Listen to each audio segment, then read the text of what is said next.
Welcome friends. आइए एक बार फिर से हम लोग एक नए वीडियो के साथ आपसे जुड़ने का प्रयास कर रहे हैं।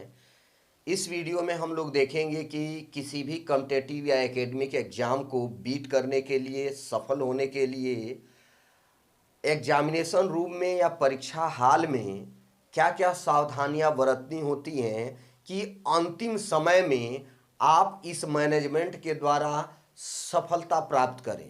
कहा जाता है कि सफलता के 100 धार होते हैं। अगर सफल होते हैं तो सब कुछ पॉजिटिव हो जाता है। यदि आप असफल होते हैं तो कई जगह आपके नकारात्मक विचार, आपको नकारात्मक समस्याओं से परेशान होना पड़ता है। फ्रेंड्स, इसी क्रम में हम लोग यह भी जानते हैं कि परीक्षा निकालना या एग्ज़ाम निकालना एक कला है और इस कला को सीखने के लिए परीक्षा हाल में कुछ महत्वपूर्ण सावधानियों को ध्यान देना पड़ता है। इन्हीं को हम लोगों को देखना है, समझना है।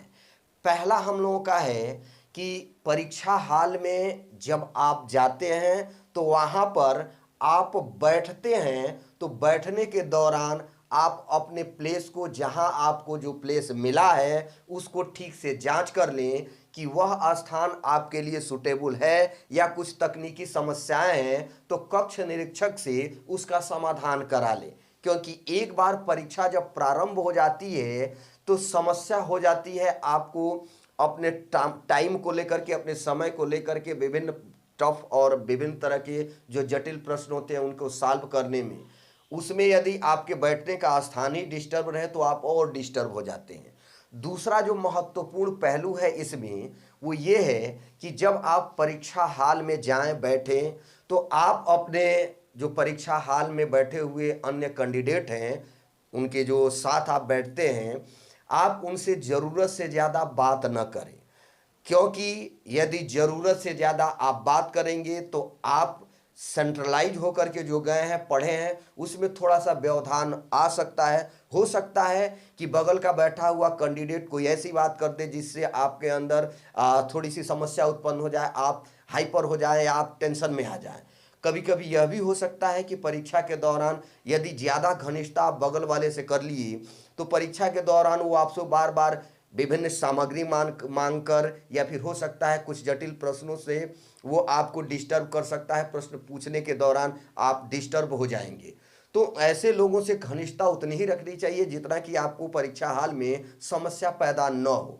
फिर इसमें से अगली जो कंडीशन है आपका, या अगली शर्त है या अगली सावधानी है, वो ये है कि परीक्षा में बैठने से पहले आप जितनी भी सामग्री होती है, पेन, पेंसिल, कटर, जो भी चीज़ें हैं, यहाँ तक कि आपके पास यदि वॉच अलाउ हो, घड़ी अलाउ हो ले जाने के लिए, तो उसका भी सबका व्यवस्था आपको खुद करना चाहिए। परीक्षा हाल में किसी भी सामग्री का किसी दूसरे कैंडिडेट के साथ आदान प्रदान नहीं करना चाहिए। इससे आप सेंट्रलाइज नहीं हो पाते हैं, आप कंसंट्रेशन नहीं बना पाते हैं और आपको अनेक समस्याओं से जूझना पड़ता है। हो सकता है आपके जो प्रश्न आने वाले हो या जो आप कर रहे हो उसमें भी कंफ्यूजन पैदा हो जाए। तो वहाँ पे ऐसे समस्याओं से बचने के लिए ये काम मत कीजिए कि किसी से किसी भी सामग्री को लेन देन न करें, ठीक है। और अगली बड़ी बात है टाइम मैनेजमेंट। समय को हमेशा ध्यान देते रहें। आप जो भी प्रश्न करते हैं तो जरूरत से ज़्यादा टाइम मत दीजिए किसी पर।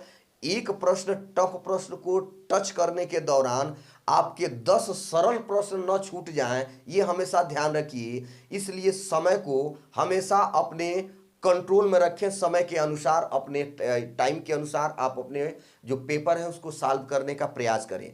इसका सबसे अच्छा तरीका यह होता है कि जिस आप एग्ज़ाम का प्रिपरेशन कर रहे हैं उसका मॉडल या अनसॉल्व पेपर लेकर के एग्ज़ाम से पूर्व 10 दिन पूर्व या हफ्ते दिन पूर्व आप एक एक दिन ठीक उसी टाइम ड्यूरेशन में जो आपके एग्जाम में होने वाला है, आप एक एक मॉडल पेपर को सॉल्व करें। एकदम से स्ट्रिक्टली आप अपने ऊपर वही रूल एंड रेगुलेशन फॉलो करें जो आपको परीक्षा के हाल में होने वाली है। इससे आपकी स्पीड एंड एक्यूरेसी दोनों बनती है और सफलता आपकी निश्चित हो जाती है।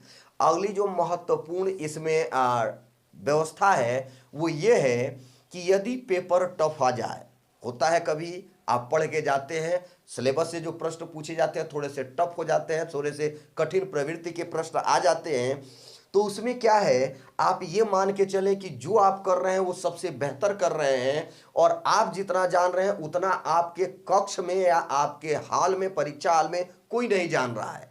अगर यदि आपने थोड़ा सा भी इसमें विचार अपने नकारात्मक लाया, तो पेपर आपके ऊपर हावी हो जाएगा, एग्जाम आपके ऊपर हावी हो जाएगा, और इस तरह से आपका पेपर खराब होने की संभावना बनी रहती है।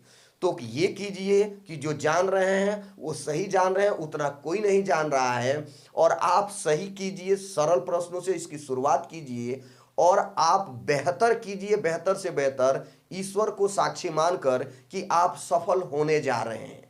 अगला जो पॉइंट है आपके एग्जामिनेशन हॉल में, वो ये है कि जब आप पेपर की शुरुआत करें तो आप हमेशा सरल प्रश्नों से इसकी शुरुआत करें। जो OMR शीट होता है उसको भरने से पहले सावधानियां रखें, और जितने भी सरल प्रश्न हैं उसको टच करें, जो एकदम से कठिन हो उसको छोड़ते जाएं। 2-4-10 मिनट के अंदर जितने सरल प्रश्न हैं आप कर लेंगे, उसको OMR में फिल कर लेंगे, फिर उसके बाद से कंफ्यूजन वाले प्रश्न चेक करेंगे, उनको सॉल्व करने का प्रयास करेंगे, और तीसरे स्टेप में हम लोग सीधे सीधे कठिन प्रश्नों को टच करते हैं। जब आप सब प्रश्न कर लेते हैं तो कुछ आपके प्रश्न ऐसे बच जाते हैं जो आपको बिल्कुल भी नहीं आते, जो आपके लिए टफ प्रश्न होते हैं, आपके लिए कठिन प्रश्न होते हैं। और इस टफ गेम को सॉल्व करने के लिए आप सहायता ले सकते हैं। आप बगल के स्क्रीन पर देख रहे होंगे कि जो हम लोगों ने 7 बिंदु पढ़ा है उसके सारे पॉइंट दिए हुए हैं, क्या क्या है हमेशा याद रखिए। जो आप अंतिम कठिन प्रश्न बचे हुए हैं उसके लिए सहायता कहाँ से लेंगे। अब यहाँ पर आपकी आवश्यकता होती है अगल बगल के लोगों से। याद रखिएगा, परीक्षा प्रारंभ होने से पहले जरूरत से ज़्यादा फालतू बात नहीं करना है, क्योंकि यही फालतू बात करने वाले लोग आपको डिस्टर्ब कर लेते हैं एग्जाम के दौरान। बात करना है तो अंतिम दौर में बात कीजिए, जब आपके पास कठिन प्रश्न बचे हुए हैं, ताकि आपको हेल्प मिल सके। अगल बगल के लोगों से, जहां से भी आपको मिलता है, कक्ष निरीक्षक से बच के हमेशा याद रखिए, चोर वही होता है जो चोरी करते समय पकड़ा जाता है, जो पकड़ा नहीं जाएगा वो चोर नहीं है। इसलिए एग्जाम और फ्यूचर को ध्यान में रखते हुए इस अंतिम कठिन प्रश्नों को सॉल्व करने के लिए जरूर जहां से भी मिले सहायता लेने का प्रयास कीजिए।